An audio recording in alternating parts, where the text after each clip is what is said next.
नमस्कार, मैं हूं संजय शर्मा। आप देख रहे हैं 4 PM न्यूज नेटवर्क। चुनाव हो गए, मतगणना शुरू होने वाली है, कल शुरू हो जाएगी। हम लोग हमेशा आचार्य राजीव नारायण का जो ज्योतिष का इंटरव्यू है सुबह 6 बजे लगाते हैं संडे को। लेकिन तमाम लोग जानना चाहते थे कि जो 5 राज्यों के नतीजे हैं इस पर राजीव नारायण जी का क्या सोचना है। और मैं हर बार की तरह आपको बता दूं कि अगर आपका ज्योतिष में यकीन हो तो आप ये वीडियो देखिए। मेरा है इसलिए मैं बोलता हूं, बनाता हूं। और कल का दिन बड़ा निर्णायक है राजीव नारायण जी के लिए भी है। जिस हिसाब से वो दावे करते हैं कि जिस हिसाब से वो ज्योतिषी गणना करते हैं, अगर कल उनकी गणना ठीक होती है तो उनकी वाई वाई होगी, और गणना ठीक नहीं होती है तो उन पर सवाल खड़े होंगे। आप लोग मुझसे भी पूछेंगे कि भाई उनकी गणना ठीक नहीं थी तो आपने क्यों दिखाया। तो मैं भी थोड़ा, मेरा दिल धक धक हो रहा है, राजीव जी का भी दिल धक धक हो रहा होगा। कुछ भी हो सकता है, ज्योतिषी गणना अलग है, परिस्थिति अलग है। लेकिन हो ये वही जो राम रच राखा। जो कांग्रेस के भाग में होगा, जो भारतीय जनता पार्टी के भाग में होगा, जो केसीआर के भाग में होगा वो होगा। लेकिन हाँ, ये बात सही है, एग्जिट पोल ने इस बार कुछ ज्यादा तापमान बढ़ा दिया। अगर रुझान एक तरफ से लगते, सभी लोग एग्जिट पोल कहने लगते कि ऐसा हो रहा है, तो बात मान ली जाती चलो ऐसा हो रहा होगा। लेकिन एग्जिट पोल के भी बड़े अंतर आ गए। फिर मुझे 2015 का बिहार का आया कि लगभग सब एग्जिट पोल एनडीए गठबंधन को 155 सीटें दे रहे थे, और महागठबंधन को, लालू वाले गठबंधन को बिल्कुल हवा में उड़ा दे रहे थे। और आंधी दिखा रहे थे, बिहार में आंधी आई है। और जब काउंटिंग शुरू हुई तो 12 बजे तक लगने लगा कि बाकी में ये एग्जिट पोल ठीक भी थे। भारतीय जनता पार्टी के दफ्तर में मिठाइयां खिलाना शुरू हो गई थी, एक दूसरे को बधाई दे रहे थे। और 3 घंटे बाद एकदम स्थिति बदल गई।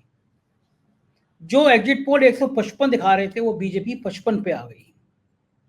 बंगाल में भी हमने ऐसे देखा और दिल्ली में भी हमने ऐसे देखा कि दिल्ली में चुनाव थे और बड़े बड़े पत्रकार हैं, अपने आप को दावा करते हैं कि हम बड़े पत्रकार हैं, हम बड़े ईमानदार पत्रकार हैं, हम कहीं निष्पक्ष तरीके से बात करते हैं लोगों से, हम मतलब अपने आप को इतना ज़्यादा राजा हरिश्चंद्र बताने की कोशिश करते हैं कुछ पत्रकार की।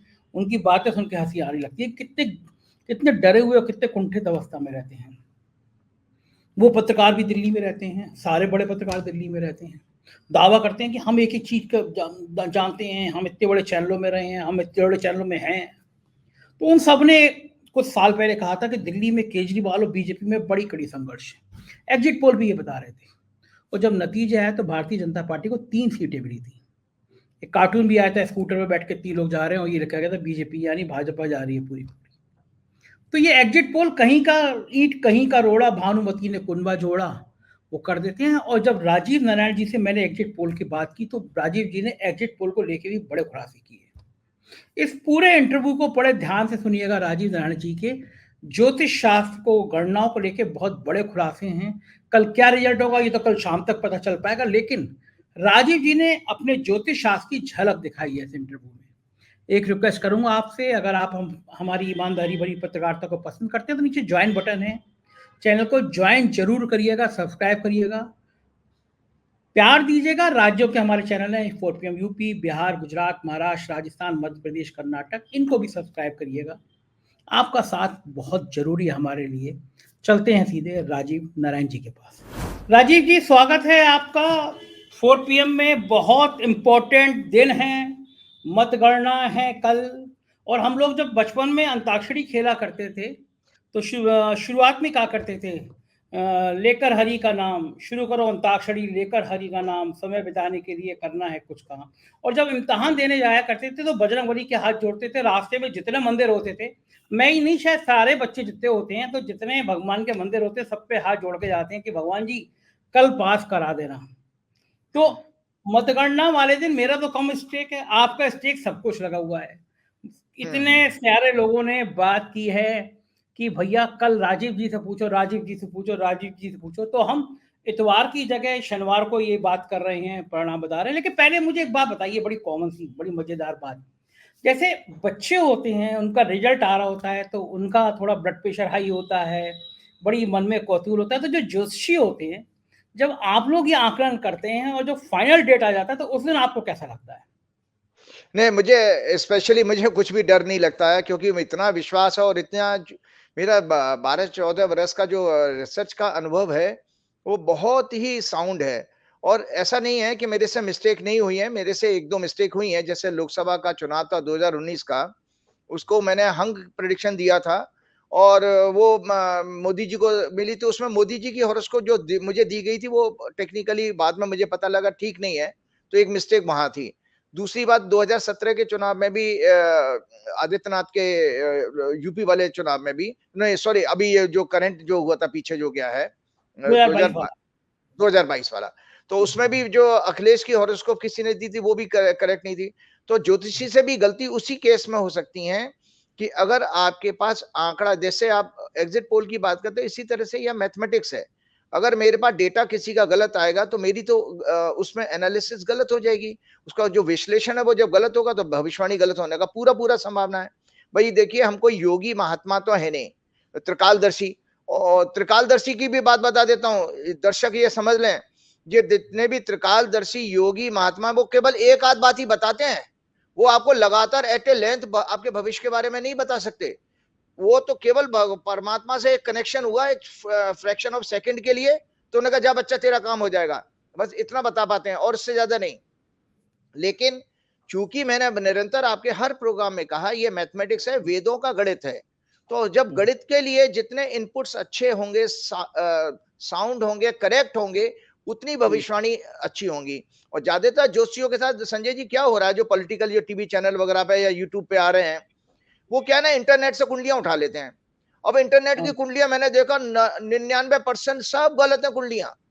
तो जब गलत कुंडलियां तो फिर तो वो आप 4 यूट्यूब देख करके, टीवी की डिबेट देख के कुछ भी आप भविष्यवाणी कर दो, लेकिन आधार नहीं है। क्योंकि पॉलिटिकल लीडर भी बड़े स्मार्ट हो गए, वो किसी को अपनी कुंडलियां देते नहीं है जब तक उनका नजदीकी ज्योतिषी कोई ना हो, देंगे ही नहीं वो आपको। तो इसलिए मैं आपको बताता हूं, मेरे अगर आप मेरा मेरा व्यक्तिगत आज मनोदशा पूछें, मैं बिल्कुल बिंदास हूं, सब कुछ पता है कि जो भगवान हनुमान जी ने अगर मेरे जो भविष्यवाणी है, मैं तो सत्य बोल रहा हूं, तो भगवान हमेशा सत्य की रक्षा करते हैं। मेरा कोई लाग लपेट या किसी से इंक्लिनेशन तो है नहीं पॉलिटिकल पार्टी से। तो जो मुझे गणना में आ रहा वो दिख रहा है और मैंने बताना है, वो मुझे बताना ही है, चाहे कोई भी किसी भी कितना ही बड़ा प्लेटफॉर्म हो। आप मुझे एफिल टावर पे चढ़ा दो और बड़ा वाला माइक दे दो, मैं वहां से भी यही भविष्यवाणी करूंगा कि बीजेपी का 5 राज्यों में अपमान का योग दिख रहा है 3 तारीख को। आप एफिल टावर पे चढ़ा दो। आप 5 राज्यों पे आता हूँ, लेकिन एक क्रिकेट में एक शॉट होता है जिसको सेफ शॉट कहते हैं, सुरक्षात्मक दृष्टि से खेलना। तो आज राजीव जी थोड़ा सुरक्षात्मक दृष्टि से खेल रहे हैं, है ना? ऐसा लग रहा है ना, थोड़ा सेफ बोल के खेल रहे हैं कि भाई मेरी गलत हो गई तो भी कैलकुलेशन ये। आज राजीव जी इतना सेफ कैसे हैं? नहीं सेफ नहीं है। मैं तो कहा ना, वही भाई, मैं तो अगर होता तो लगातार निरंतर प्रोग्राम है। और आपको बता दो, वो ट्वीट में आपको भेजूंगा, दिखा दीजिएगा ट्वीट। 9 अक्टूबर को रात को 9 बजे का मेरा ट्वीट है। इलेक्शन कमिश्नर ने 12:35 पर दोपहर में इलेक्शन अनाउंस किया है। उसी समय हॉरोस्कोप बना के मेरी ट्वीट को आप शेयर कर दीजिएगा, पब्लिक को दिखाइएगा। तो उसमें मैंने कहा था कि ये जो उस दिन 3 दिसंबर का और आज जब चुनाव डिक्लेयर हुआ है, दोनों दिन का मैं कुंडली और गोचर देखता हूं, तो ये कांग्रेस के लिए जश्न का डे ऑफ सेलिब्रेशन होगा 3 दिसंबर, और जश्न का दिन है कांग्रेस के लिए। तो मैं तो भविष्यवाणी 9 अक्टूबर को ही कर चुका था, जब लोग सोच भी नहीं सकते थे। क्योंकि जब मैंने आपको निरंतर कहा था, कोई पॉलिटिकल प्रेडिक्शन, खासतौर से इलेक्शन की प्रेडिक्शन तब करनी चाहिए जब घटना जन्म ले रही है। घटना जन्म उसी समय ले गई थी जब चुनाव आयुक्त ने डेट अनाउंस की है, क्यों आचार संहिता वहीं से लग जाती है। तो इसलिए मेरे को सेफ नहीं हो रहा हूं। मैंने तो ये कहा है कि मेरे पास जो आंकड़े हैं, मैंने इसीलिए ज्यादातर पॉलिटिकल पार्टियों की लीडर्स की हॉरोस्कोप डिस्कस ही नहीं करी है। मेरे पास साउंड वर्षों का रिसर्च है बीजेपी के और कांग्रेस के ऊपर काम करने का। तो मैं इतना कॉन्फिडेंट हूं कि बस आप पूछ नहीं सकते। मेरा इतना जो है जबरदस्त है मुझे, वो कोई 1.0001% भी फियर नहीं है, डर नहीं है। ठीक है, अब मैं उन राज्यों के चुनाव पे भी आता हूं, आपसे पूछता हूं। उससे पहले मैं ये पूछूंगा कि राहुल गांधी के अंदर पिछले 1 महीने से कॉन्फिडेंस का लेवल बहुत बढ़ा हुआ नजर आ रहा है। राहुल गांधी की बॉडी लैंग्वेज देखिए, उनके बात करने का स्टाइल देखिए, इसका राहुल का जो समय चल रहा है, उस कॉन्फिडेंस का कोई मतलब है? नहीं देखो, आपको मैंने बताया था कि जब आप जानते हैं कि कब आप कॉन्फिडेंट कब होते हैं? जब आप लड़ने की, फाइट करने की आपको ज़बरदस्त एनर्जी आ जाती है। जिसको आप हुँ, स्टैमिना कहते हो, वो आपका जब पावरफुल होता है, फाइट करने की पावर हो, तो आप आपके अंदर वो कॉन्फिडेंस आना स्वाभाविक है। तो मैं आपको याद होगा, मैंने राहुल गांधी की जो तुला लग्न की कुंडली है, मैंने ये कहा था 30 अक्टूबर को राहु जो उनकी कुंडली में 7th हाउस से मूव करके छठवें घर में गया है। छठवां घर है फाइट, और फाइट करने की ताकत। तो इसीलिए वो राहुल गांधी को राहु मिले छठवें घर में, तब तो वो शत्रुओं को इतना डोमिनेट कर रहे हैं कि उन्होंने लास्ट डे में, मैं देख रहा था कि राजस्थान के किस चुनाव में उन्होंने जबरदस्त, नहीं सॉरी, तेलंगाना के लास्ट चुनाव में, मैंने प्रचार के आखिरी दिन, आखिरी दिन कितनी बड़ी बात की थी कि बीजेपी को और संघ को यहाँ से हटाना। कुछ स्टेटमेंट मैं सुन रहा था, बड़े बोल्ड जो है स्टेटमेंट थे।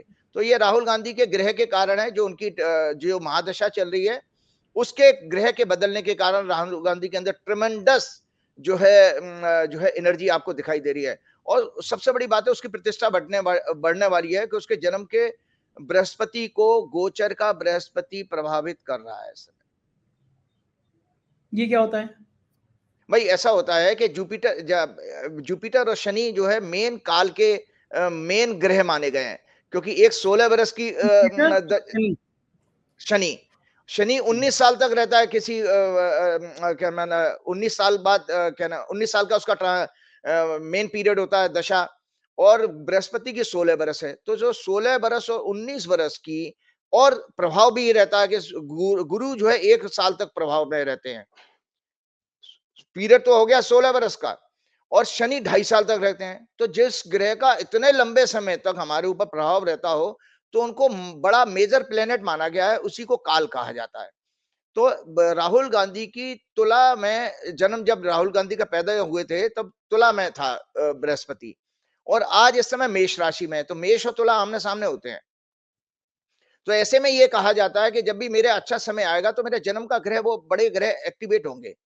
जैसे चाहे आपका शनि हो या आपका बृहस्पति हो, तो मेजर चेंजेस लाइफ के आपके दिखाई देते हैं। तो अभी आप देखिएगा, अभी तो जस्ट अभी 30 अक्टूबर से बृहस्पति और राहु इकट्ठे थे अभी, अब वो अलग अलग हो गए। तो उसमें क्या माना जाता है कि जैसे गुरु चंडाल योग कहते हैं, इसका अर्थ ये होता है कि आप साधु के साथ में कोई दारू की बोतल लेकर के बैठ जाए, उसको दारू पिला दे, तो गुरु चंडाल योग हो गया ये। अब वो गुरु प्योर गुरु हो गए हैं, क्योंकि वो चंडाल तो हट गया राहु के रूप में बाहर। इस गुरु ने जो एनर्जी राहुल गांधी को देनी है, और आप देखते जाइएगा अगले 6-7 महीने में राहुल गांधी का जबरदस्त पूरी इंटरनेशनल फेम का योग चल रहा है, इंटरनेशनल अच्छा, फेम का योग। ओ अच्छा। यस। एक बार बताइए, आपने एक कहा कि जैसे साधु को दारू की बोतल लेके दे दो तो चांडाल योग हो जाता है, लेकिन हमने तमाम साधु देखे हैं जो गांजा पीते रहते हैं, वो चरस एक ही, पीते रहते भाई दारू की बोतल का मतलब नशा। जो नशेड़ी जिनके पास होते हैं, जो नशे की लत लग जाती है, वो बेसिकली साधु रहे कहाँ, या हैं। दुराचार के ऊपर जिनके आरोप लगते हैं, तो वो बेसिकली राहु केतु वाली ही उनकी टेंडेंसी हो जाती है। मतलब वो संत नहीं रहे, और संत से अधर्म के रास्ते पे चले गए और भटक गए, या जिनके आश्रमों में इस तरह के काम होते हों, तो वो बेसिकली गुरु चांडाल का योग है। अच्छा, ये हमारे जो नागा साधु पीते रहते हैं चिलम, उनके लिए क्या कहेंगे फिर आप? देखिए, अब मैं उसमें कोई वो नहीं, अच्छा, क्या नाम आज है, टिप्पणी नहीं। आज अटक गए, आज अटक गए आप। हाँ, नहीं नहीं अटक नहीं गए, टिप्पणी इसलिए नहीं करूंगा। अब देखिए हाँ। वो किस परिस्थिति में, मेरे को तो अभी तक कोई मिला नहीं, लेकिन अगर वो पी रहे हैं तो वो संत के रूप में नहीं देखे जा सकते। अच्छा, ये नागा साधु का देखिए, आप बात से पलट रहे हैं, आप कुंभ मेले में जाते हैं, लगातार जाते हैं। कुंभ मेले की ब्रांडिंग ही नागा साधु होते हैं, और कुंभ मेले नहीं में आप घुसेंगे, मतलब सबसे ज्यादा लोगों को, जो विदेशी आते हैं या हम लोग भी जाते हैं, सबसे ज्यादा आकर्षण केंद्र नागा साधु होते हैं। उनकी जीवन शैली, उनका रहन सहन, उनका नंगे होके पानी में कूदना ठंड के दिनों में, ये सब बड़ा कौतूहल होता है। और कुंभ के मेले में जाएंगे तो एक तरफ से नागा साधु आपको गांजा पीते हुए, चरस पीते हुए दिखते हैं। अब आप चूंकि हिंदू धर्म का मामला है, आप ज्योतिष की और सबकी बात करते हैं, वेदों की, तो आप अपने मामले में, आप ये विभाग का मामला होगा, जब मैं किसी पत्रकार पे नहीं बोलूंगा, तो फिर ऐसी आप ज्योतिषी हैं तो आपको लगता है आप धर्म गुरु हैं, तो आप नागा साधु पे कमेंट नहीं करेंगे। लेकिन ये तो बेईमानी है, जब आप सब पे कमेंट करते हैं तो आपको अपनी बिरादरी के लोगों पे भी बताना चाहिए कि नागा साधु गांजा क्यों पीते हैं। नहीं, देखो नागा साधुओं की पहले तो आप कंसेप्ट को समझिए। सबसे पहले नागा मतलब जिन्होंने वस्त्रहीन जो रहे हैं, वस्त्र नहीं पहनते हैं और भभूत लगा के रखते हैं वो अपने आप, मतलब वो बेसिकली उस लेवल से ऊपर चले गए जहां पर इंद्रियों का सुख दुख और गर्मी सर्दी का उनको एहसास ही नहीं होता। तभी तो वो आप देखिए इतनी चिलचिलाती मतलब इतनी कड़कती ठंड ठंड में भी वो वस्त्रहीन रहते हैं। और ये लोग हिमालयाज में रहते हैं, तो सोचो ऑलरेडी जहां पर ठंडा इलाका रहता है, तो इनके अंदर ये शक्ति आई कहां से? ये आत्मिक शक्ति आई है उनकी तपोबल से। तो वो तपस्वी है, वो बेसिकली एक्चुअली में संत में और तपस्वी में फर्क होगा। संत जो है हमारे आम गृहस्थ जीवन में या आसपास समाज में मिल जाएंगे, लेकिन जो तपस्वी होते हैं वो हमेशा तप में परमात्मा से जुड़े हुए रहेंगे। तो वो उनके अंदर जो वो तपोबल है, और उस सर्दी में अगर वो उनको जिस तरह का वो धूम्रपान की बात कर रहे हैं, गांजा वांजा की बात कर रहे हैं, अगर उनको सर्दी से उससे कोई प्रोटेक्शन देता होगा तो वो ये बात समझ में आती है, बाकी तो और तो कोई उसमें नहीं है। लेकिन वो आपके देखिए समाज में आकर के कोई कोई अधर्म का काम, झूठ फरेब दुराचार इस तरह में लिप्त नहीं पाए जाते हैं वो लोग। वो नहीं, बात नशे की है। नशे की है, जब वो इंद्रियों पे उन्होंने नियंत्रण पा लिया, उन्हें सर्दी नहीं लगती, उन्हें गर्मी नहीं लगती, तो फिर गांजे की एक्स्ट्रा एनर्जी की जरूरत क्यों पड़ती है उन्हें? देखिए बिल्कुल आप ठीक कह रहे हैं कि पढ़नी तो नहीं चाहिए, बिल्कुल नहीं पढ़नी चाहिए, क्योंकि ये तो भगवान कृष्ण ने गीता में कहा, समय शत्रु च मित्रे च तथा मान अपमाने शीतेष्ण सुख दुखेषु समय संग विवर्जित है। जो शीत और गर्मी में समान रहता हो, शत्रु और मित्र में समान रहता हो, दुख और सुख में समान रहता हो, निंदा और स्तुति में समान रहता हो, ऐसा भक्त मुझे प्रिय है। तो भगवान ने वहां पर व्याख्या ऐसे ही करी है। लेकिन अब ये क्या किस परिस्थिति में है उस चीज का मैंने अध्ययन नहीं किया कि भाई ये किस परिस्थिति में लेना। चलिए लेकिन मैं अब नहीं तो 6 महीने बाद आप पे इस नागा साधुओं के ऊपर पूरा एक शो करना चाहता हूँ, तो आप अध्ययन करिए। तो आप इंजीनियर हैं, योग हैं, पढ़े लिखे हैं, अध्यात्म में हैं, भारतीय दर्शन में हैं, तो मैं नागा साधु आपके संग डिबेट करना चाहूंगा। अच्छा, मैं उन पर नहीं जाता, मैं सामान्य से मेरे घर में, मेरे दोस्तों के घर में शिवरात्रि पे भांग उठती है और शिव जी के भक्त होते हैं और कहते हैं शिव जी को भांग पसंद है। ये क्या कंसेप्ट है? नहीं नहीं नहीं नहीं, वो भांग तो देखिए आपको पता है, भांग नशा जरूर होता है, लेकिन भांग को जो है सोम रस के रूप में माना गया। सोम मतलब औषधि, औषधि के रूप में आपको पता है बहुत सारी मेडिसिन में भांग की जो है भांग को मिलाया जाता है, उसके एक्सट्रैक्ट को जो है उसके रस को निकाल करके मिलाया जाता है। सो औषधि के रूप में माना गया है। हम लोग ये कहते थे भाई, जो बहुत सारे एक मिथ और चला है कि कहीं हमने व्हाट्सएप की पोस्टों में देखा, वो कह यार तो आपके शास्त्र भी तो कह रहे हैं सोमरस पिया करो। तो मैं आपके दर्शकों को बताना चाहता हूं कि वहां पर सोम का मतलब औषधि है, शराब नहीं है। औषधि संस्कृत का जो वर्ड है सोम का, उसका अर्थ है औषधि। तो औषधि है, वो मेडिसिन है, मेडिसिनल वैल्यू, हर्ब है ना, जड़ी बूटी है वो तो। अच्छा, जो समुद्र मंथन हुआ था, जो जिक्र है, जो उसमें से जो निकला था, वो क्या था? अमृत निकला था, विष निकला था। हाँ, तो वो अमृत में कुछ सोमरस भी था उसमें कुछ? नहीं नहीं, अमृत में सोमरस नहीं था। अमृत का मतलब है वो जिससे आप अमर हो जाए है, लेकिन विष अलग था। हाँ वो अलग है। मेरे दर्शकों का ब्लड प्रेशर हाई हो रहा होगा, मुझे कस के वो कोस रहे होंगे कि बात चुनाव की चल रही है और मैं आपको कहाँ पे विषय पे भटक गया। बात गलती मेरी है, विषय था मैं फिर भटक गया। आता हूँ मैं एक एक करके राज्यों पे। सबसे पहले शुरुआत करते हैं हम मिजोरम से। मिजोरम में अचानक एक डेट आगे बढ़ गई। 3 तारीख को मतगणना थी, 4 तारीख कर दी गई। एक त्योहार है वहां पे ईसाइयों का। ये 1 तारीख को जो मतगणना में चेंज हुआ, क्या इससे कुछ गणना में अंतर आएगा? नहीं, कोई अंतर नहीं आएगा, क्योंकि आप ये देखिए, क्योंकि घटना तो घट चुकी है, परिणाम अनाउंस ही तो होना है। भाई जन्म तो हो चुका है, कंसीव तो करके जब आप वोटिंग पड़ गई, तो वोट हो चुके हैं, वो तो बंद है, आपने अनाउंसमेंट ही तो है, डिलीवरी अनाउंस होनी है। तो उसमें कोई बहुत फर्क नहीं है उसमें पड़ने वाला है, उससे कोई फर्क नहीं पड़ने वाला। अच्छा। फलादेश पे कोई फर्क नहीं पड़ेगा, मेरे प्रेडिक्शन पर। अच्छा, दूसरा मैं आता हूँ तेलंगाना। मैं खुद 6 महीने पहले गया था तेलंगाना, केसीआर साहब से मैं मिला भी था और मैंने उनकी कई योजनाओं को स्पॉट पे जाके देखा था, चाहे वो पानी की योजनाएं हो, उनकी खेती वाली योजना। मैं बड़ा प्रभावित भी था ईमानदारी से। और राजीव जी, कभी आपका हैदराबाद जाना हो तो हैदराबाद से शायद 1.5 घंटे की दूरी पे एक मंदिर बनाया गया है, वो मंदिर जरूर देख के आइएगा। अद्भुत मंदिर है। कहीं पूरे मंदिर में कहीं ईंट सीमेंट कुछ नहीं लगा है, मिट्टी के उस पर बनाए हैं और पूरा राज्य सरकार ने बनाया है मंदिर, वो राज्य सरकार का बना हुआ है। दूसरा, केसीआर साहब ज्योतिष के आप दीवानगी की हद तक ज्योतिष को मानते हैं। मैंने जी। उनको देखा कि अगर वो रैली करने भी जाएंगे तो उनका जोशी बताता है 11:50 पे घर से निकलना। यहाँ पे आपने देखा होगा लाल रंग का एक वो पहने रहते हैं। वो केसीआर साहब ने पहला शायद देश का राज्य होगा जहाँ पे हर गांव में एक अंत्येष्टि स्थल है, कब्रिस्तान भी है, शमशान भी है। उन्होंने वहाँ पे ब्राह्मणों के लिए एक ब्राह्मण परिषद बनाई और वो शायद पहला राज्य जहाँ ब्राह्मणों को एक बाकायदा सैलरी दी जाती है। मुस्लिमों के लिए उन्होंने हर ईद पे कपड़े भिजवाने की व्यवस्था सरकार करती है। ये सारी व्यवस्थाएं उन्होंने कराई। तो मुझे लगता था कि ये बड़ी लोकप्रिय सरकार है। जब गांवों के चयन का मामला आता था कि देश के सर्वश्रेष्ठ गांव, तो 20 में से 19 गांव तेलंगाना के निकलते थे। मतलब रिकॉर्ड है ये। पानी का जो हर घर जल योजना चल रही है, वो योजना की शुरुआत तेलंगाना से हुई। पहला प्रोजेक्ट था वो। इतने सब होने के बावजूद मैं तब कह सकता था, मुझसे कोई 6 महीने पहले पूछता, एक मेरा मित्र है आईपीएस, वो मुझसे कहता था 6 महीने पहले, बड़ा अच्छी उसकी नॉलेज रहती है पॉलिटिकल। उसने मुझसे कहा कि आप देखना कि तेलंगाना में भी कर्नाटक चुनाव के बाद उसने कहा कि कांग्रेस आ सकती है। तो मैं कहा पागल हो रहे हो क्या तुम, कांग्रेस का दूर दूर तक पता नहीं है, वहां पे केसीआर का कोई सवाल ही नहीं है कोई केसीआर को चैलेंज दे दे। लेकिन 4 महीने के अंदर तेलंगाना की सूरत बदल गई। आज के एग्जिट पोल बता रहे हैं कि तेलंगाना में भी कांग्रेस की सरकार आ रही है, लगभग सब बता रहे हैं। तो ये अचानक एक राज्य का भविष्य कैसे पलट जाता है, कांग्रेस जीरो से यहां तक कैसे आ गई 4 महीने के अंदर कि वो सरकार बनाती हुई नजर आ रही है। और केसीआर जिसने इतना काम किया, जो ज्योतिष की इतनी गणना कहते हैं, वो कैसे फेल हो गए। देखिए, ऐसा सबसे पहले जो आप अपने दर्शकों को बार-बार मैं वही हॉरोस्कोप दिखाऊँगा कि कांग्रेस की हॉरोस्कोप दिखाई है 2 जनवरी 1978 की। कांग्रेस की हॉरोस्कोप में बृहस्पति जो है चौथे घर में बैठे हैं। ये चौथा घर होता है सिंहासन, मतलब जो हाँ, सरकार जो बनती है, क्राउन चीज़ मिल रहा है, वो चौथा घर है। और इसी ग्रह की इनकी बृहस्पति की महादशा चल रही है कांग्रेस की। कांग्रेस की महादशा जुपिटर में, राहु में, बुध में, शुक्र और चंद्र की दशा होगी कल, माने प्राण दशा तक।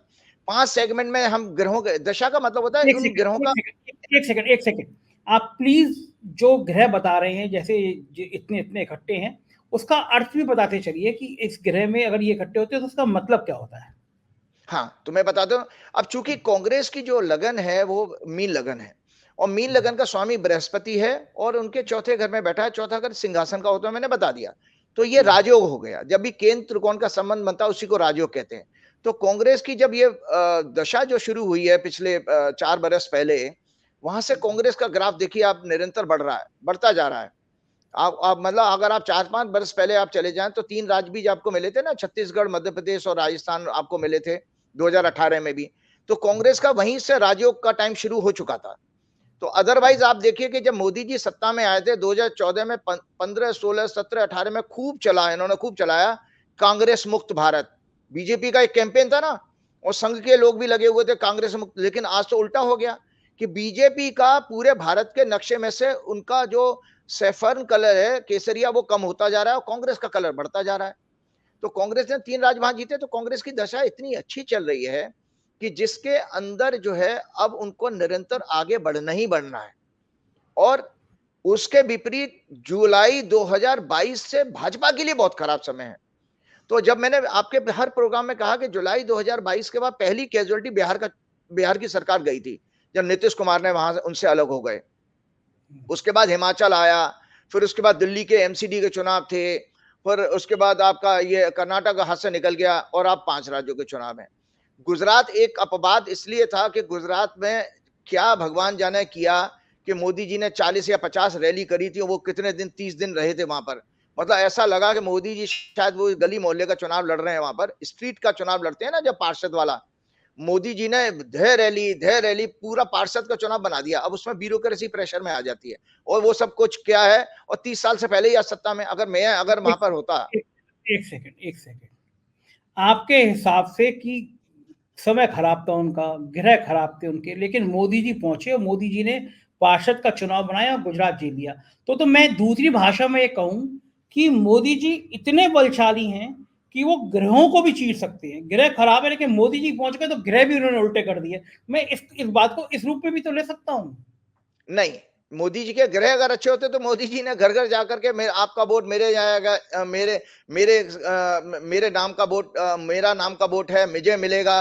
और मैंने आपका नमक खाया, क्योंकि हरियाणा वो हिमाचल के प्रभारी रह चुके हैं, प्रचारक जब थे, तो इसीलिए मोदी जी ने हिमाचल में उन्होंने नहीं सुनी। और फिर नाक के नीचे दिल्ली एमसीडी के चुनाव में मोदी जी का नाम ही नहीं चला। फिर कर्नाटक में मोदी जी ने पूरा इतना जबरदस्त प्रचार किया था, तब वहां भी नहीं चला। तो इसलिए नहीं, ऐसा कुछ नहीं है। वो गुजरात की परिस्थिति ये है कि भाई गुजरात अस्मिता की बात हो, मोदी जी लोकल हैं, तो पब्लिक ने वो उनके फेवर में वोटिंग किया होगा। और ये लेकिन मेरा सवाल ये है कि फिर वहां ग्रह कहाँ चले गए, फिर वहां पे ज्योतिष कहाँ चला गया, फिर वहां की खराब स्थिति कहाँ चली गई? अगर मान लीजिए मोदी जी इतने बलशाली हैं, मोदी जी का चेहरा है, तो फिर वहां पे शुक्र राहु बृहस्पति ये गुजरात में काम क्यों नहीं किए? देखिए, दो चीजें हैं। एक और चीज है, ये बहुत अच्छी आपने बात की कि जब हम डिटेल प्रिडिक्शन करते हैं, तो हमें हर राज्य की जहां गवर्नमेंट बन रही है, उसकी हॉरोस्कोप भी होना जरूरी है, स्टेट की। बिल्कुल बिल्कुल, ये वही मैं कहना चाहता पॉसिबिलिटी है, ये अगर गणना होती कि गुजरात जो फॉर्म हुआ था, उसमें सत्ता परिवर्तन अगर नहीं आ रहा है, तो वहां सत्ता हूँ। परिवर्तन नहीं होगी, ये चाहे मानता कितना हूँ। ही। ठीक है ना? इसी तरह आज के प्रोग्राम के लिए भी मैंने कुछ और एक्स्ट्रा तैयारी भी करी है, हम आगे बातचीत में उसको लेकर के आएंगे। तो ये है कि भाई तेलंगाना कांग्रेस के तेलंगाना बता रहे हैं कि कांग्रेस की, आप बता रहे थे, मैंने बीच में बात चली गई, आप तेलंगाना को कांग्रेस की जन्मपति से जोड़ के देख रहे थे, जरा वही बताइए, वहीं से शुरू करते हैं। वो इसलिए मैं बता रहा हूं कि देखिए, बहुत अच्छी बात है। एक बहुत दर्शकों के जानकारी के लिए बताऊं कि लगन से पूरब दिशा देखी जाती है, और ठीक है। 7वें घर से पश्चिम दिशा देखी जाती है, ये उत्तर ठीक है। दिशा देखी जाती है, और 10वें ठीक घर है। से दक्षिण दिशा देखी जाती है। कांग्रेस की कुंडली में 10वें घर का स्वामी भी बृहस्पति है, तो कांग्रेस दक्षिण भारत में बहुत अच्छा करने जा रही है। और ओके आप ओके, इसीलिए एक सेकंड।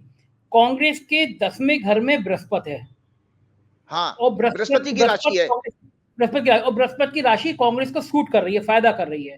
क्योंकि उनकी उनके लग्न की दशा महादशा चल रही है ना। ओके, लगी माल से, तो और वो इसीलिए दक्षिण कांग्रेस भारत। दक्षिण भारत, हाँ, तो दक्षिण भारत में आप देख रहे हैं, पहले कर्नाटक जीता, अब तेलंगाना का रिजल्ट आ रहा है।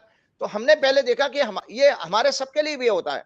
व्यक्तिगत रूप से भी कुंडली में जब लोग मेरे से कंसल्टेशन लेते हैं, तो पूछते हैं कि हम किस दिशा में हमें यश मिलेगा, किस दिशा में हमें ज्यादा सफलता मिलेगी।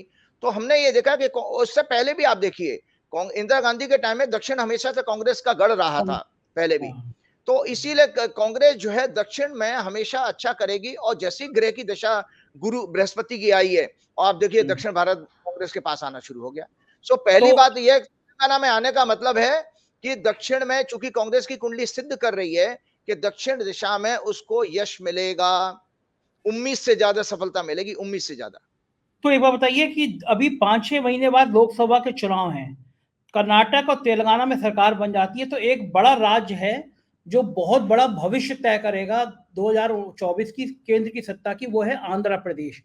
वो भी दक्षिण। तो क्या कांग्रेस लोकसभा चुनाव में आंध्र में भी, कर्नाटक में और तेलंगाना में 2024 के चुनाव में भी इस राशि के, इस जन्म कुंडली के हिसाब से बेहतर कर सकती है?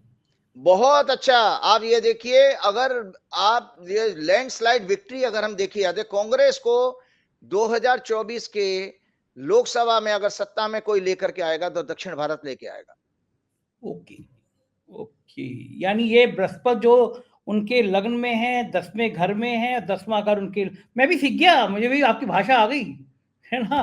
तो 10वें घर से दक्षिण देखा जाता है, दक्षिण में 10वां घर उनके लग्न में है, तो शुभ दे संकेत दे रहा है, दक्षिण में कांग्रेस मतलब दसवें घर का और लगन का स्वामी एक ही है, बृहस्पति।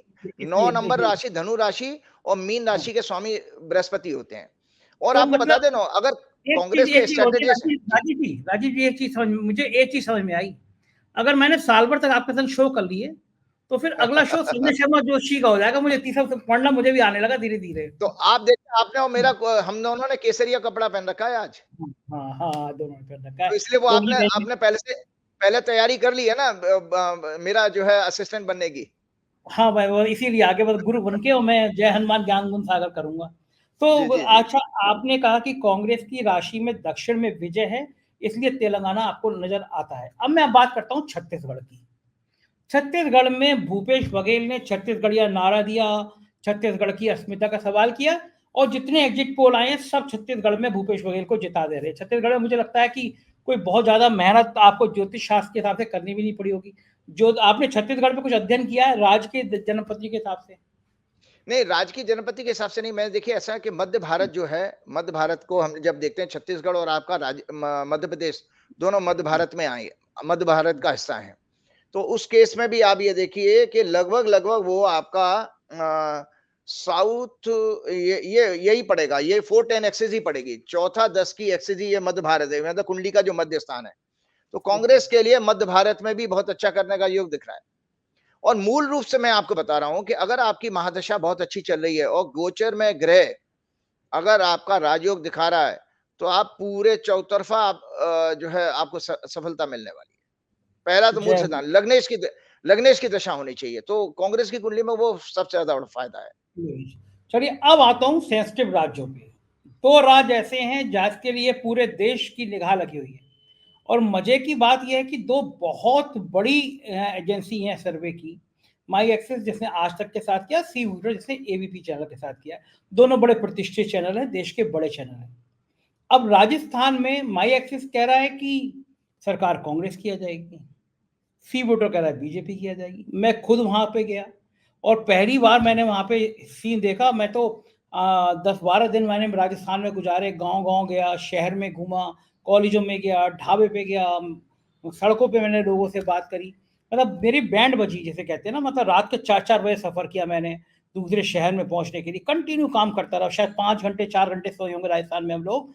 ढाबे पे नींद आ गई है और फिर काम कर रहे हैं, फिर पूछ रहे हैं, ढाबे पे लोगों से बात कर रहे हैं, फिर राजस्थान के सीनियर जर्नलिस्ट का शो कर रहे हैं।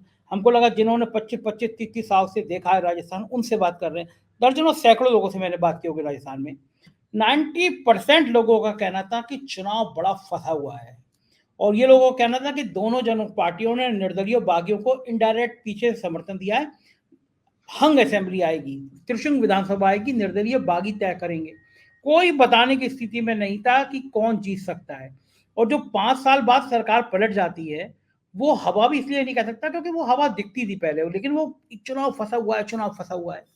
अब एक कह रहा है कि बड़े आराम से कांग्रेस बन जाएगी, एक कह रहा है बड़े आराम से बीजेपी बन जाएगी। आपकी राजस्थान की परिस्थिति क्या कहती है? पहले तो मैं आपके एग्जिट पोल पे आ जाता हूँ। हाँ, हमने एक और फिर एक रिसर्च ये की कि जिस समय एग्जिट पोल अनाउंस हुए थे, मतलब जो 30 तारीख को 6 बजे से 5:30, शुरू हुआ है टाइम उनका, ठीक है। 5:30, 5:30। मैंने एक स्लिप के ऊपर ये जो है कुंडली बना ली उसकी एग्जिट पोल की। हाँ हाँ एग्जिट हाँ, पोल अनाउंस होने की कुंडली बनाई है ये वाली, ठीक ठीक है। है। तो इसमें आपको बता देता हूं एग्जिट पोल क्या है। आप पब्लिक की ओपिनियन ले रहे हैं, ठीक है जी। वही पब्लिक की ओपिनियन लेके उससे आपने डेटा साइंस के जरिए कैलकुलेशन किया और आप बता दिया। पब्लिक की ओपिनियन देखी जाती है वैदिक ज्योतिष में चंद्रमा से। चंद्र इस जो कुंडली जो बनी है, टॉरस लगन की कुंडली बनी, चंद्रमा मिथुन राशि में था 30 तारीख को 6 बजे, और सामने बुध था जो 8वें घर में गोचर कर रहा है। राजीव जी थोड़ा सा मैं संशोधन कर दूं, ये समय 5:30 था, 6 था, लेकिन बाद में चुनाव आयोग ने 5:30 हाँ वो भी जो भी है 5:30 बजे भी है, लेकिन मैंने देखा था वो बोलने से वो कुंडली बदलती नहीं है, कुंडली यही वाली है। तो उसमें चंद्रमा, और चूंकि चंद्रमा इस कुंडली का बताते था लॉ, वो क्या है जो वैदिक ज्योतिष के अनुसार एनालिसिस, कि बुध और चंद्रमा आपस में शत्रु है। मतलब चंद्रमा का तो कोई शत्रु नहीं, बुध उसको शत्रु मानता है। ये आमने सामने है। मंगल चंद्रमा को देख रहा है। मंगल का सो चंद्रमा को यह माना जाता है कि अगर हमारी ओपिनियन बदलेगी, याद रखिएगा, तो उसके लिए चंद्रमा पीड़ित होना चाहिए, शत्रु से या किसी पाप ग्रह से। तो जिस समय एग्जिट पोल आए हैं उस दौरान चंद्रमा की स्थिति ऐसी थी कि बुध उसको देख रहा था। तो वो भी एक लॉजिक बता देता हूं। चंद्रमा माइंड का सिग्निफिकेटर है और बुध बुध जो है इंटेलेक्ट का, बुद्धि का है। तो हम हमेशा, आप याद देखिए, इसमें बहुत ही बुद्धि और मन में हमेशा विरोधाभास रहा है। मन और बुद्धि कभी भी एक साथ चल ही नहीं सकते, ठीक है ना। ऐसे कहते हैं ना, देशी भाषा में कहते हैं कुत्ते बिल्ली का बैर होता है, इनमें कुत्ते बिल्ली का बैर होता है, मन ठीक है। चंचल है क्या? तो अब मैं इसमें आपको बता देता हूं कि जो भी एग्जिट पोल आए हैं वो पब्लिक की करेक्ट ओपिनियन नहीं दर्शाएंगे। ये इस कुंडली के आधार पर बता रहा हूं कि जो भी आंकड़े एग्जिट पोल ने दिए हैं वो पब्लिक की करेक्ट ओपिनियन नहीं है। वो मिक्सिंग है या कोई भी है, उसको आप किसी भी रूप में आप देखिए, कोई भी नाम रख दीजिए उसका, ये पब्लिक की एक्चुअल जो है ओपिनियन नहीं है, ठीक है जी। क्लियर आपका? मतलब आप उस पर पूरा पूरा आंख बंद करके विश्वास मत करिए, क्योंकि कुंडली अलाउ नहीं करती एग्जिट पोल की सफलता को।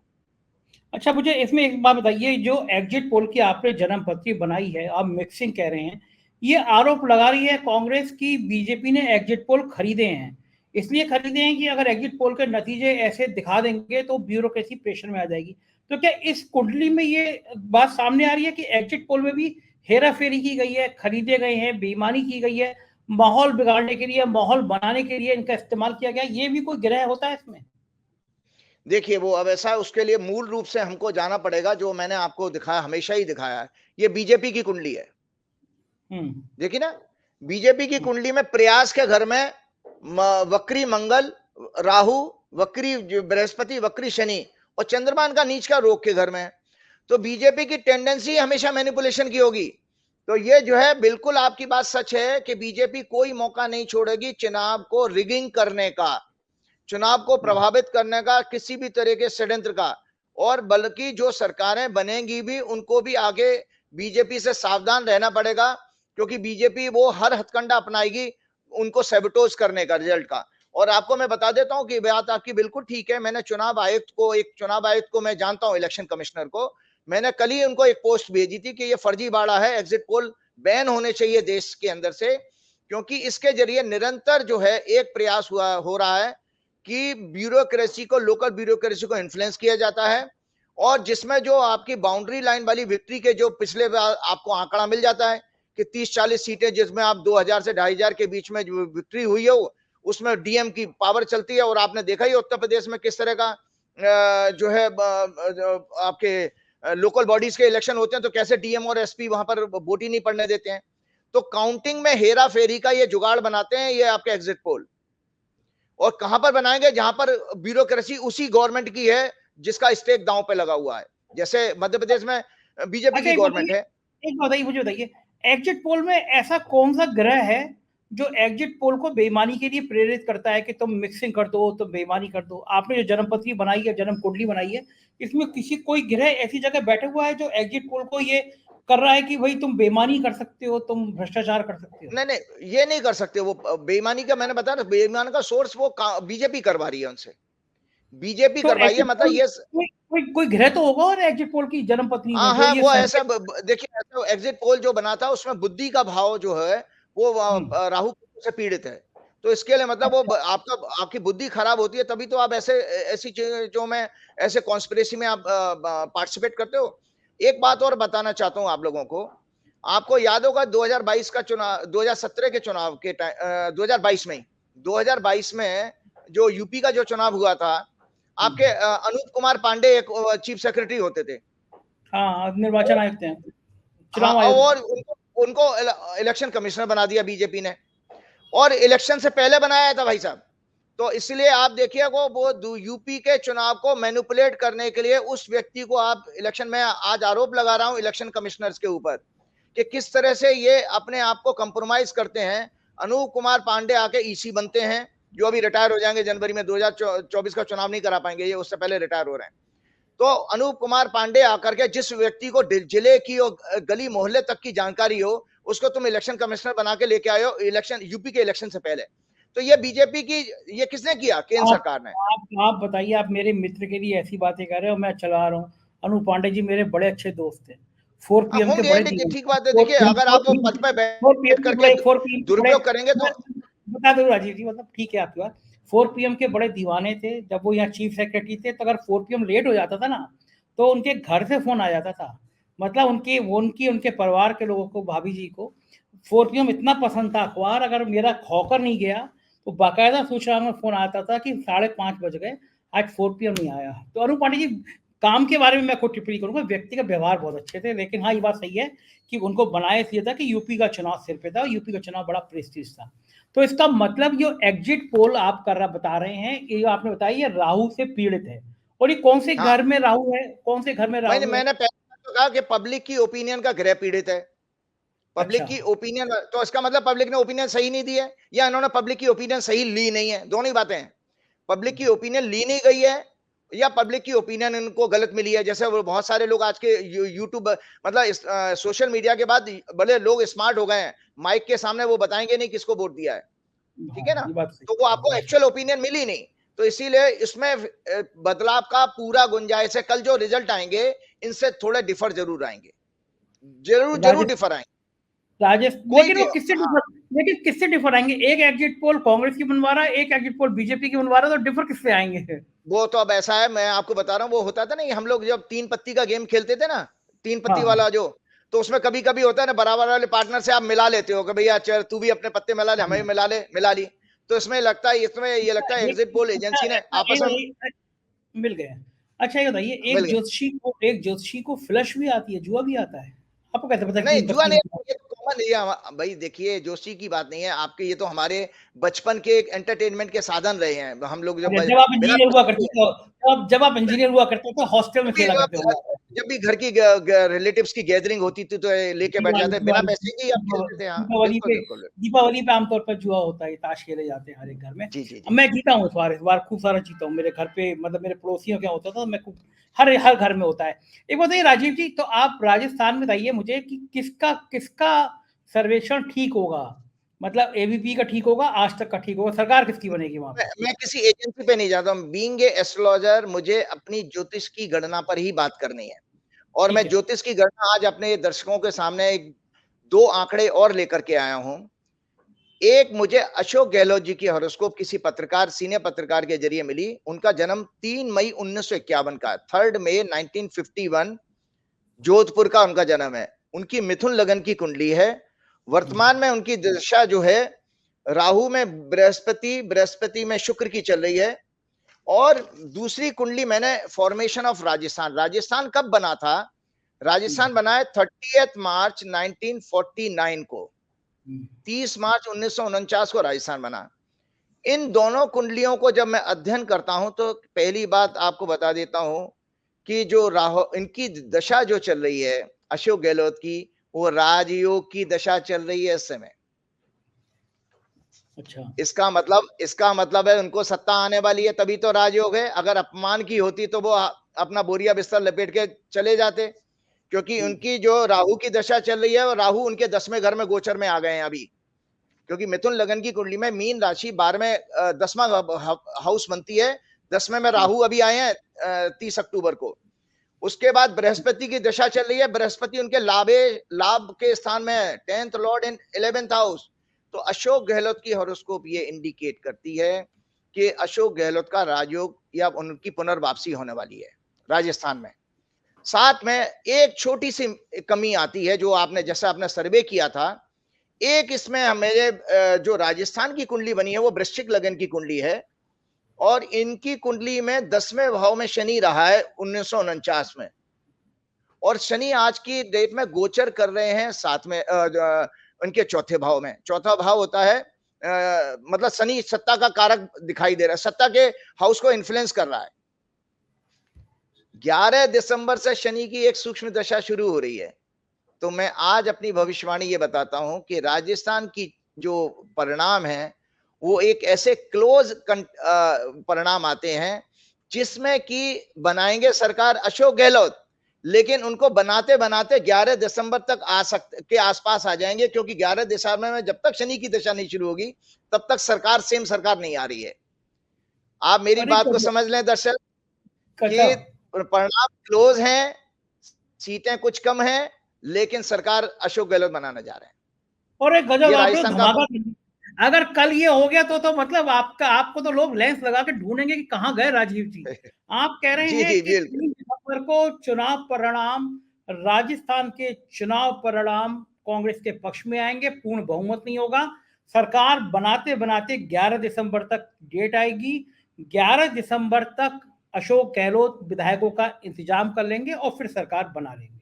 ये कि मैं सही एग्जैक्टली समझा? क्योंकि बिल्कुल बिल्कुल, क्योंकि अशोक गहलोत की कुंडली किसी तरह से लॉस की नहीं दिखा रही है, उनको वो वापस उनकी ताजपोशी होने जा रही है। अच्छा, अब राजीव जी अगर आ जाती है वसुंधरा राजे तो फिर आप क्या करेंगे? नहीं नहीं, वसुंधरा राजे नहीं, क्योंकि फिर मैंने आपको कहा भाई उसके लिए बीजेपी की कुंडली देखनी पड़ेगी। जब मेरी गाड़ी में ही पेट्रोल कम है, या मेरी गाड़ी हिचकोले खा रही है, या उसका फिल्टर चोक हो गया है, तो बीजेपी की कुंडली खुद की अच्छी नहीं है। और दूसरी बात यह है ना, इसी में इसमें बीजेपी की कुंडली में मैंने अपने आपके सारे प्रोग्राम में बताया कि बीजेपी को बीजेपी हराएगी। बीजेपी का जो सबसे बड़ा एक फैक्टर है, कांग्रेस पार्टी नहीं है, बल्कि बीजेपी के जो अपने कैंडिडेट्स हैं वही बीजेपी को हराएंगे। क्यों हराएंगे उसका कारण बताता हूं कि बीजेपी की जो अभी दशा चल रही है, जिस समय चुनाव हुए थे, चंद्र में शनि में राहु की दशा चल रही है। ये फोबिया का कारक होता है, डर होता है ना हमारा कि यार वो, जैसे हमने कहा वो सामने वालों को वो मुख्यमंत्री बन जाएगा, जैसे बीजेपी में 5-5 मुख्यमंत्री पद के उम्मीदवार हैं, तो एक उम्मीदवार दूसरे उम्मीदवार को उसको पनपने नहीं देगा, उसको उठने नहीं देगा। तो ये जो अंदर अंदर की जो काट है वो बीजेपी का सबसे बड़ा डैमेज करने जा रही है राजस्थान में, जो इनफाइटिंग जो है। हाँ, वो ये हुआ था राजीव। अच्छा राजीव जी, मुझे एक बात और बताइए। मैं राजस्थान में जब घूम रहा था तो मुझसे कहा गया कि मोदी जी ने वसुंधरा का चेहरा आगे नहीं किया, हर जगह मोदी जी अपना चेहरा लाते रहे। क्या ये राजस्थान में अगर भाजपा हारती है तो ये मोदी की गलती मानी जाएगी गिरोह के हिसाब से? जी बिल्कुल बिल्कुल, देखिए ऐसा है ना कि पूरे राज्यों में जो भी चुनाव परिणाम आ रहे हैं, उसमें तो देखिए नुकसान तो केंद्रीय लीडरशिप का ही होने वाला है, कि जिस तरह से उन्होंने उसको हाई स्टेक बना दिया। सारे कैबिनेट मंत्री, आपने चीफ मिनिस्टर्स, आपने ईडी, सीबीआई और वो गोदी मीडिया, सबकी ताकत, जो जितनी कायनात की शक्तियां हैं सब आपने इस्तेमाल करी। उसके बावजूद अगर आप परिणाम आपके विपरीत जा रहा है, तो आप सोचिए कि आपको तो इस्तीफा देना पड़ेगा। आपको इस्तीफा देना चाहिए, मोरली आपको 1 मिनट भी पद पर रहने का अधिकार नहीं है उन लोगों को, सेंट्रल लीडरशिप को। तो राजस्थान में आपके हिसाब से, मैं एक बार फिर दोहरा दूं कि बड़ी पार्टी कांग्रेस बनेगी, पूर्ण बहुमत नहीं आएगा, फिर विधायकों को दाएं बाएं किया जाएगा और 11 दिसंबर के बाद अशोक गहलोत सरकार बना लेंगे। ये तो इतिहास बन जाएगा, क्योंकि वहां पे रिवाज है पलटा पलटी का, अल्टा पलटी का, 5 साल तुम 5 साल हम। मैंने वहां देखा है, जब मैंने पॉलिटिकल डिबेट्स 2-4 यूट्यूब पे और टीवी में भी देखी, लोग बड़े कॉशियस होकर के आपके जर्नलिस्ट बोलते हैं, आपके पॉलिटिकल पंडित भी, क्योंकि उनको लगता है और फंडामेंटल प्रिंसिपल शायद उन्होंने उसी को मान लिया, अल्टा पलटी का। लेकिन उत्तर प्रदेश में भी ऐसा ही था नियम, लेकिन आदित्यनाथ दोबारा चुन के आए तो ब्रेक हुआ कि नहीं हुआ वहां पर? यूपी में भी कभी रिपीट नहीं हुई थी सरकार, पहली बार हुआ था कि आदित्यनाथ जो है रिपीट में आए। तो इसलिए वो अपवाद है, वो यहाँ पर भी लागू होता है। चलिए, अब आता हूं सबसे सेंसिटिव राज्य जिसको लेके घमासान है, और पहले मध्य प्रदेश की बात करूंगा और मध्य प्रदेश के हालातों की बात करूंगा। मध्य प्रदेश में भी मैं अपनी पूरी टीम के साथ, प्रियंका भी थी और योगेश भी था, सचिता भी थी, पूरी टीम थी हमारी, ईपेन भी था। तो हम लोग पूरी टीम के साथ मध्य प्रदेश में भी 15 दिन हम लोगों ने कम से कम गुजारे। अलग अलग जगह पे गए, ढाबों पे गए, होटलों में गए, सड़क पर नापी, ठेले पे बैठे, तमाम काम किए हम लोगों ने। गांव के अंदर चले गए, वहीं बाजारों में चले गए, वहीं खाना खाया, वहीं बातें करी। बल्कि एक दिन तो मुझे फूड पॉइजनिंग भी हो गई, क्योंकि जगह जगह जो मिल रहा था वो खाते पीते बातें करते हुए नजर आ रहे थे। मध्य प्रदेश में ये बीजेपी अकेले 5 राज्यों में मध्य प्रदेश अकेला राज्य है जहां पे बीजेपी सीधी सरकार में है। और जो एग्जिट पोल की बात चल रही है वो यही कमलनाथ ने और कांग्रेस ने आरोप लगाया है कि बीजेपी ने एग्जिट पोल खरीदे हैं। और जो आप अभी बात कर रहे थे मध्य प्रदेश की, और ये कह रहे थे, आप बता रहे थे कि नौकरशाहों को प्रेशर में लेने के लिए ये कराए जाते हैं एग्जिट पोल। बात भी ठीक है। मध्य प्रदेश में एक वीडियो भी वायरल हुआ था बालाघाट का, जिसमें चुनाव से पहले ही खुल गए थे पोस्टल बॉर्डर, गिने जा रहे थे। तो आपकी बात उस वीडियो से भी मैं कनेक्ट कर रहा हूं। तो ठीक है कि एग्जिट पोल पहले दिखा दो और फिर बेईमानी कर लो, और ये रिजल्ट आएगा तो कह देंगे भाई तो एग्जिट पोल भी पहले यही बता रहा था, अब रिजल्ट आ गया तो तुम कूद क्यों रहे हो। ये पूरी भूमिका तैयार करी, और अकेला मध्य प्रदेश ही था जहां पे बीजेपी की पूर्ण बहुमत की सरकार है, जहां ये खेल हो सकता था। लेकिन आपके जन्म पत्रियां, आपके गृह नक्षत्र, आपकी जन्म कुंडली मध्य प्रदेश को लेकर क्या कह रही हैं? एक पार्टी ने, आज तक ने और MI एक्सेस ने तो 150 सीटें दे दी है, मतलब लहर, जबकि हमको तो कोई ऐसी लहर दिख नहीं रही थी। आपके जन्म पत्री में कोई राहु केतु की कोई ऐसी लहर दिख रही है जिसमें आंधी आ रही हो मध्य प्रदेश में बीजेपी की? वो ऐसा है ना कि आपके प्रोग्राम में भी दिखाया था और बाकी कई सारे चैनलों ने दिखाया, जो वो वीडियो लीक हो गई राजदीप सरदेसाई और राहुल कंवल के साथ। तो उसमें आप सोचिए कि जो एग्जिट पोल वाली कंपनी का जो मालिक है वही कह रहा, मैं भी चौंक गया था, उसके वर्ड है मैंने सुने हैं, मैं भी चौंक गया था। इसका मतलब he was not confident, also confident. तो किसने उसको जो इनपुट दिया, उसके एम्प्लॉइज ने उसको डेटा दे दिया, उसने आके टीवी चैनल पर बोल दिया। जब यहाँ इस तरह की बात आती है, उनका नाम शायद प्रदीप गुप्ता है। और संजय जी, अभी अब बड़े हंसी की बात बताऊं, 2 गुप्ता इस समय पूरी नेशनल न्यूज का हिस्सा बने हुए हैं। एक प्रदीप गुप्ता है, एक वो कनाडा में जिसके ऊपर हत्या का आरोप लगा है, वो राहुल गुप्ता है जो ड्रग डीलर है, जो जिसका भी बीजेपी से तार जुड़ा हुआ दिखाई दे रहा है, जिसमें निखिल नाम है, अमेरिका ने, हाँ निखिल नाम निखिल है गुप्ता शायद। जो, हाँ वो भी हैं गुप्ता जी, वो भी गुप्ता जी हैं। एक प्रदीप गुप्ता जी देश में है, एक विदेश में है गुप्ता जी, तो दोनों बाकी गुप्ता बाकी जी। बाकी बाकी गुप्ता लोगों से माफी मांग रहा हूँ, आप बुरा मत मानिएगा, बाकी गुप्ता लोग आपके लिए नहीं कर रहे हैं हम लोग। हाँ, तो इसमें मैंने ये देखा कि देखिए मध्य प्रदेश के, अब मैं इस पे आता हूं अपनी कैलकुलेशन के ऊपर। मैंने क्या किया कि मध्य प्रदेश की फॉर्मेशन की हॉरोस्कोप एक बनाई है जो 1 नवंबर 1956 की है। 1 नवंबर 1956 को मध्य प्रदेश की जो हॉरोस्कोप बनी है वो 4 मतलब कर्क लगन की है, 4 नंबर लगन की है। और मध्य प्रदेश की कुंडली में एक इंटरेस्टिंग पार्ट ये है कि उनकी दशा बुध में, शुक्र में, शनि चल रही है, और इनकी कुंडली में खतरनाक योग है, 5वें घर का और 8वें घर का एक्सचेंज है इनकी हॉरोस्कोप में, और इनकी दशा अवेलेबल है। ये सत्ता परिवर्तन दिखा रही है मध्य प्रदेश। और गजब, क्या होगा मध्य माई प्रदेश की ऐसे? हॉरोस्कोप, हाँ बिल्कुल बिल्कुल, मध्य प्रदेश की हॉरोस्कोप सत्ता परिवर्तन का संकेत दे रही है, अगर एक नवंबर 1956 की कुंडली। इसके साथ साथ मैंने एक और डेटा ले लिया जो बिल्कुल रिलायबल सोर्स से मुझे मिला, कमलनाथ जी का। कमलनाथ जी का जन्म हुआ है 18 नवंबर 1946 का, मेरठ का जन्म है, उत्तर प्रदेश के मेरठ में पैदा हुए थे। इनकी भी मिथुन लगन की कुंडली है, और इनकी कुंडली में भी बुध में शुक्र की और बृहस्पति की दिशा चल रही है। जो मैंने पैरामीटर अशोक गहलोत की हॉरोस्कोप, मतलब इंटरेस्टिंग पार्ट देखिए, अशोक गहलोत और कमलनाथ जी दोनों का लगन एक है, मिथुन लगन, एक ही राशि, मतलब 3 नंबर से शुरू होते हैं। तो बृहस्पति उनके लाभ के घर में भी है, बृहस्पति की उनकी दशा चल रही है, और कमलनाथ जी की भी बृहस्पति की दशा चल रही है, तो कमलनाथ जी के लिए भी राजयोग है। आप अपने दर्शकों को दिखाइए, ये कुंडली मैं आपको भेजूंगा कि कमलनाथ जी की कुंडली भी राजयोग की है। हालांकि देखिए वो बाद में उनका कार्यकाल पूरा ना कर पाए, कुछ सेहत के इश्यू जरूर उनके आएंगे आने वाले टाइम में, उम्र भी ज्यादा 77 साल की है। लेकिन बीजेपी की वो सॉरी कमलनाथ जी की कुंडली और मध्य प्रदेश के परिवर्तन, मध्य प्रदेश की जो हॉरोस्कोप है वो इंडिकेट करती है परिवर्तन, और कमलनाथ जी की कुंडली ये इंडिकेट कर रही है कि बीजेपी को यहां पर भी कोई फायदा सरकार बनाने का नहीं मिलने वाला मध्य प्रदेश में। ये मेरी कैलकुलेशन है। शिवराज सिंह चौहान कह रहे थे लाडली बहन योजना ने कमाल कर दिया, सब बहनों ने सब कांटे निकाल दिए, ताज मेरे सिर पे आया, और आप कह रहे हैं कि सरकार ही चली जाएगी मामा जी की। नहीं देखिए, लाडली एक एक योजना से आप जो है महिलाओं ने वोट तो किया है, लेकिन जो लोग आकलन नहीं कर पाए हैं, क्योंकि जो प्रदीप गुप्ता जी के साथ मैंने कुछ फोटो देखी, किसी ने शेयर की थी, वो अमित शाह वगैरह के साथ बैठे हुए हैं, तो उन्होंने, और जब भी आज तक के प्रोग्राम में वो कह रहे थे, पहले मध्य प्रदेश में वो बीजेपी के प्रवक्ता की तरह बोल रहे थे, अभी जब मैं कल परसों जब बोल रहे थे कि पहले मध्य प्रदेश में सड़कें नहीं थी, महाराष्ट्र से घुसिए तो वहां पर आप चमकती हुई सड़कें हैं, तो मुझे लगा वो बीजेपी की मार्केटिंग कर रहे हैं, तो उनका थोड़ा व्यू वाइस मुझे दिखा। तो प्रदीप गुप्ता जी की मैं आपको बता देता हूं कि इसमें प्रदीप गुप्ता जी के जो 140 वाली, जो 156 वाली है, वो प्रदीप गुप्ता जी को भी इस बार उनको निराशा हाथ लगने वाली है, वो उनकी एनालिसिस ठीक नहीं है। तो प्रदीप गुप्ता जी जब खुद ही बीजेपी का प्रचार कर रहे हैं, तो उसमें प्रश्न चिन्ह लग जाते हैं उनके ऊपर। प्रदीप गुप्ता जी पहले भी माफी मांग चुके हैं, उनके पहले भी आंकलन गलत हो चुके हैं, पहले भी माफी मांग चुके हैं, और आपकी बात बता रही है कि अगर ये हुआ तो फिर एक बार फिर माफी मांगना पड़ेगी उनको मध्य प्रदेश के देखिए को हो सकता है वो तो उनकी अगर हॉरोस्कोप होती है तो उनके लिए अपमान का समय हो, तो मैं करेक्टली प्रिडिक्ट कर देता कि हाँ भाई उनके लिए ह्यूमिलिएशन आ रहा है।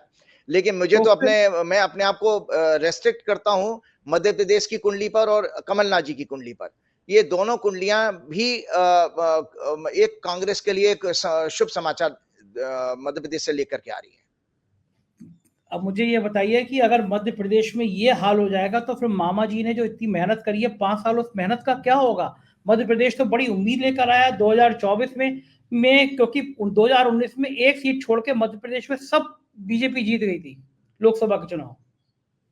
2019 में नहीं, 2018 में, 18 में चुनाव हुआ था मध्य प्रदेश का। वो लोकसभा लोकसभा की आप कह लोकसभा हाँ लोकसभा में, ठीक है। देखिए ऐसा है ना, महिलाओं में जो महिलाओं की जो वोटिंग बढ़ी है संजय जी, वो उसमें प्रियंका एक बहुत बड़ा फैक्टर रही है।